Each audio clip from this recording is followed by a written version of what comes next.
আসসালামু আলাইকুম। At present পৃথিবীতে ছেলে মানুষেরা, স্পেশালি ইয়াং জেনারেশন, যে কারণে সব থেকে বেশি হতাশায় ডুবে আছে, এর এক নাম্বার কারণ হচ্ছে পর্নোগ্রাফি অথবা অশ্লীলতায় আসক্ত।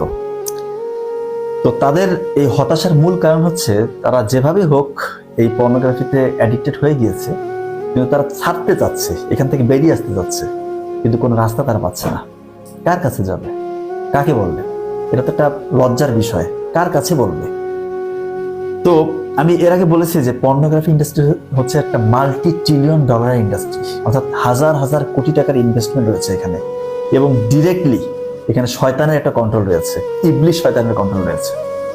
এটা যেভাবেই হোক, এটা চায় যে স্পেশালি মুসলিম যুব সমাজ তারা যেন এই অশ্লীলতায় নিমজ্জিত থাকে, নিজের রূহ বা আত্মা এটা যেন কলুষিত হয়ে যায়। রূহ বা আত্মা বলতে কোনো কিছু থাকবে না, এটার মধ্যে একটা আলাদা একটা প্রলেপ পড়বে, ইমান থাকবে না, সে ভালো মতো কোনো কিছু চিন্তা করতে পারবে না, তার ইবাদতে মনোযোগ থাকবে না।